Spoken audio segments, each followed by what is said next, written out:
que nos dé la lista de la obra pública de Vicente Fox, de Ernesto Zedillo, de Salinas de Gortari, de Miguel de la Madrid,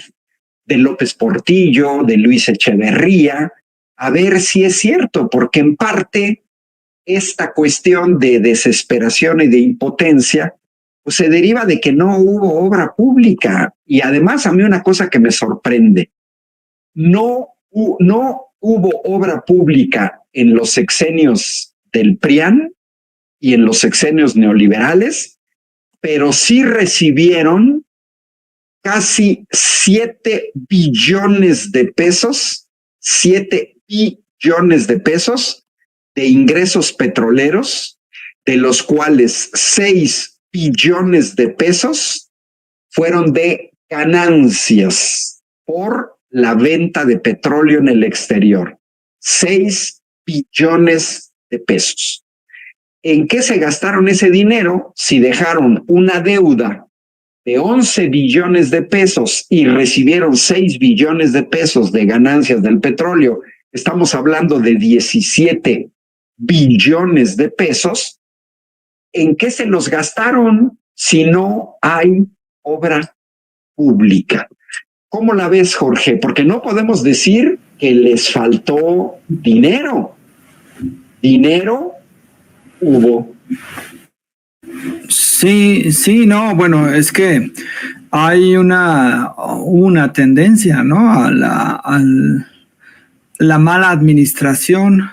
o más que mala administración, pues en realidad fue el saqueo que realizaron, ¿no? Del país. Se sentían dueños de México, era un nivel de corrupción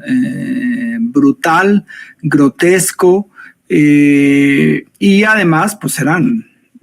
se beneficiaban solamente ellos o sus grupos, y entonces pues eso provocó, ¿no? Un montón de huecos en el Estado, y es muy interesante cómo después de un periodo neoliberal en el país, donde pues prácticamente la obra pública que hubo fue poca, y además fue mucha de esa obra pues con un montón de corrupción que costaba 2, 3, 4 veces, pues es muy amplio el contraste que se tiene con lo que se ha logrado en esta administración. Si uno empieza a ver pues los logros o las acciones que han realizado, pues uno se da cuenta de que se robaban muchísimo y de que era un saqueo realmente el que estaban realizando. Lo que se ha invertido en la gente, es decir, en políticas públicas, en programas sociales, en todo el país, es algo verdaderamente impactante. Esta puesta en marcha de la pensión para los adultos mayores, las becas de educación media superior, la pensión para personas con discapacidad, las entregas de fertilizantes de forma directa y no por corporaciones o por organizaciones pues que en realidad utilizaban esos fertilizantes para cuestiones electorales, el programa Sembrando Vida, que es uno de los más importantes del país y del mundo, ¿no? Donde se están realizando pues muchas acciones para reforestar al país, y pues todos esos recursos se han invertido y no se ha pedido un peso de deuda, ¿no? En ese sentido. Además, hay que tener en cuenta que esos programas sociales no se suspendieron por la cuestión de la pandemia, no se suspendieron por la guerra entre Ucrania y Rusia, sino que han continuado y pues se han dado de una forma pues amplia.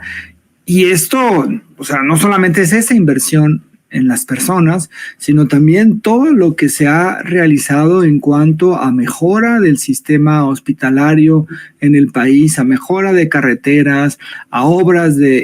hidráulicas, a a los proyectos prioritarios en el aeropuerto. O sea, no solamente se construyó un aeropuerto, se construyeron dos, el de Tulum y el AIFA, y además pues está el Tren Maya. En una entrevista que dio hace una semana cuando estaba en el Tren Maya, decía el presidente López Obrador que con lo que se iba a gastar en el aeropuerto que querían hacer en Texcoco, el Naim, el nuevo aeropuerto internacional de la Ciudad de México, se pudieron, pagar lo que ya se habían contratado, se hizo además el AIFA, y además de eso se invirtió o se pudo pagar, se podría haber pagado con la mitad de lo que costaba ese aeropuerto, una buena parte del Tren Maya, ¿no? Es decir, era un negociazo y era un negociazo que solamente beneficiaba a unos cuantos, que era todo en la cuestión de la lógica de los negocios, de la lógica del saqueo, y pues es algo que se acabó con la administración del presidente López Obrador, y entonces pues tenemos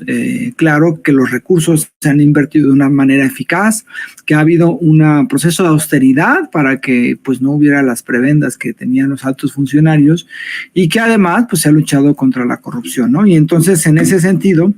pues es un cambio radical en la forma en cómo se gobierna. Y bueno, pues lo tenemos ahora, por ejemplo, en contraste con lo que está sucediendo en Argentina, donde el presidente Javier Milei, pues acaba de dar una cantidad enorme de decretos prácticamente para vender al Estado, vender cuestiones de medios públicos, seguridad social, educación, salud, esta tendencia radical neoliberal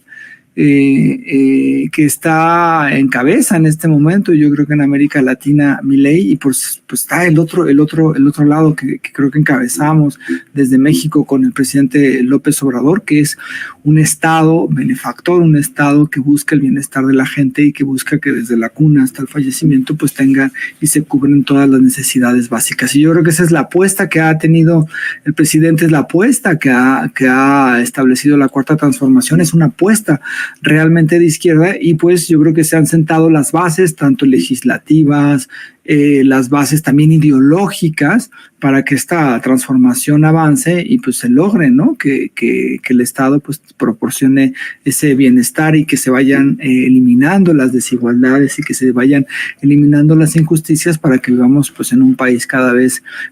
mejor, cada vez con mejor calidad de vida y con mejores servicios y con una rectoría del Estado muy clara, y no como fue en los procesos neoliberales donde prácticamente el Estado se dedicaba a cuestiones más o menos de seguridad y todo se lo dejaba a los particulares. Eso no dio resultados en México, fue un saqueo, y bueno, pues estamos caminando por otra vía, y creo que es la correcta. Mola y Jorge, cambiando de tema, pues el INE acaba de señalar que no va a extender el plazo para que el actor Eduardo Verástegui, candidato de la ultraderecha mexicana, pueda competir como candidato independiente a la presidencia de la República.